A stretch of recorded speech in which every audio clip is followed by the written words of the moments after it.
শুভরাত্রি জানাচ্ছি। তো আজকে রাতে আমি একটু খাসির মাংস রান্না করব।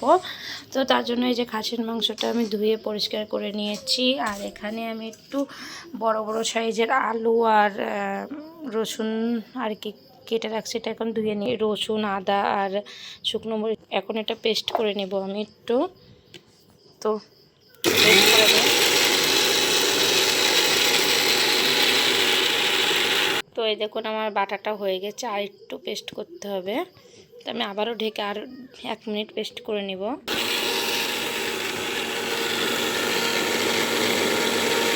এই দেখেন কতটা সুন্দর পেস্ট হয়ে গিয়েছে। তো এবার এই আলু আর শুকনো ঝালটা একটু ধুয়ে নেব ভালো করে। সুন্দর মতো বেচিংয়ে নিয়ে নিয়েছি, নিয়ে এখন একটু ধুয়ে নেব।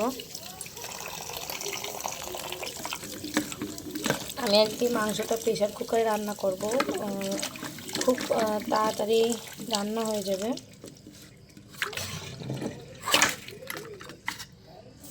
এই জন্য প্রেশার কুকারে রান্না করব বিধায় আমি আলু সাইজটা একটু বড় বড় রাখছি, না হলে গলে যেতে পারে।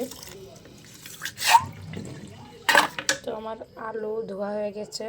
এবার আমি পেঁয়াজগুলো কুচি করে নিব। এগুলো এবার আমি কুচি করে নিব। পেস্টটা আমার কুচি করা হয়ে গিয়েছে। এখন আমি ফোড়নের জন্য যে উপকরণগুলো সব হাতের কাছে গুছিয়ে নিব। তো আমি ফোড়নের জন্য এখানে তেজপাতা, শুকনো লঙ্কা আর গরম মশলা, জিরে নিয়ে নিয়েছি। আর কড়াইতে তেলটা দিয়ে দিয়েছি। কড়াইতে আর একটু তেল দিতে হবে। কড়াইতে তেল দিয়ে নিয়েছি। প্রথমে আমি আলু আর রসুনটা ভেজে নেব, তার জন্য তেল গরম করতে বসিয়ে দিয়েছি। একে একে আমি আলুগুলো দিয়ে দিব। দিয়ে দেবো একটু হলুদের গুঁড়া,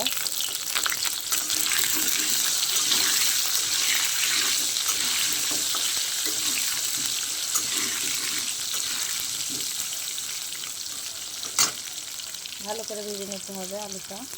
আলুটা আমার ভাজা হয়ে গেছে। এবার আমি এগুলো নামিয়ে নিব। আলু আর রসুনটা আমি নামিয়ে নিয়েছি। এবার তেলে ফোড়ন দিয়ে মাংসটা কমিয়ে দিব। ফোড়নটা দিয়ে দিব,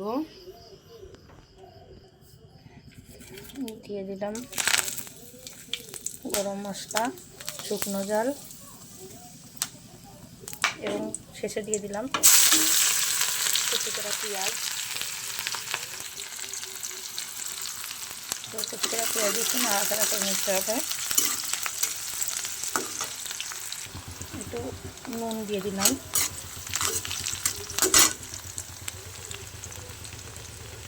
দিয়ে দেবো একটু হলুদের গুঁড়া, কালারটা ভালো আছে। পেঁয়াজগুলো ভালো করে ভাজা হয়ে গেলে আমি বেটে রাখা মশলাগুলো দিয়ে দিব। তো দেখেন আমার পেঁয়াজগুলো প্রায় ভাজা হয়ে গেছে। এবার আমি বেটে রাখা মশলাটা দিয়ে দিব। এই দেখেন বেটে রাখা মশলাটা আমি দিয়ে দিচ্ছি। এবার এটা ধুয়েও একটু জল দিয়ে দিব। তো মশলাটা আমি 3 দিন মতন কষে নেব। মশলাটা কষানো ভালো হলে মাংসটা খেতেও ভালো লাগবে। দেখেন এই পর্যায়ে আমি একটু বেশি করে হলুদ দিব। এই পর্যায়ে হলুদের পরিমাণটা একটু বেশি দিতে হবে, তাহলে মাংসটার কালার ভালো আসবে।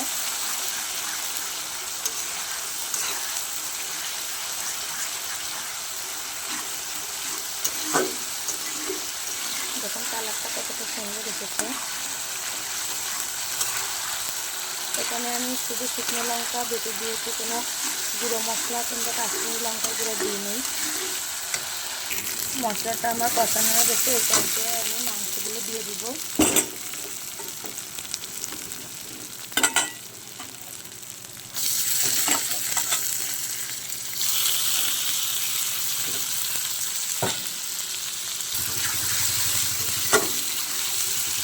দেখি ইন্ডাকশানে প্রেশার কুকারে আমি গরম জল বসিয়ে দিয়েছি, কারণ রান্নাটা আমার একটু তাড়াতাড়ি করতে হবে।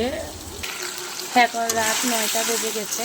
তা হাজব্যান্ড ফোন দিয়ে বলছে যে ওর খাসির মাংস খাইতে ইচ্ছা করছে, তাই ফ্রিজের থেকে মাংস বের করে একটু তাড়াতাড়ি রান্না করছি।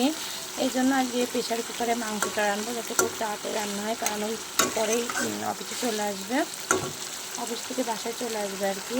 কুকারে ভাতটাও বসিয়ে দিব।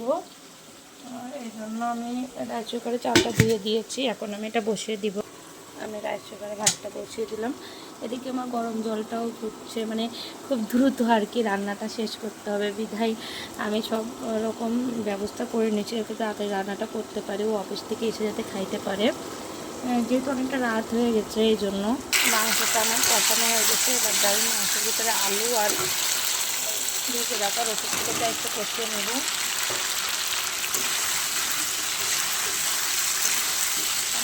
মতন কষিয়ে নেবো আমি।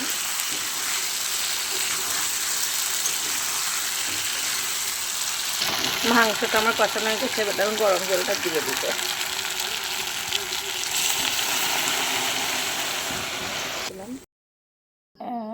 দিয়ে দিলাম একটু লবণ,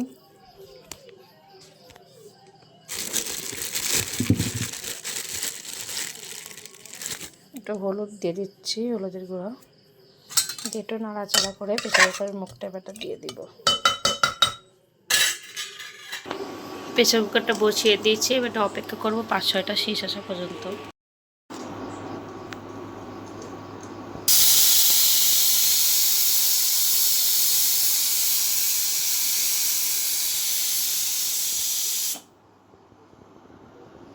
তো আমার শীষ দেওয়াটাও হয়ে গেছে, এখনই রান্নাটা হয়ে যাবে।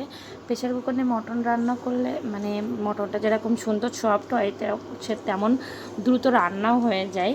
তবে কাঠের জালের রান্নার মতন অতটা ভালো হয় কিনা আমি জানি না। আমার হাজব্যান্ড কাঠের জালের মটন রান্না খাইতে খুব ভালোবাসে, কিন্তু তাড়াহুড়োতে সবসময় আর কি ওইভাবে সময় নিয়ে রান্না করা তো হয় না।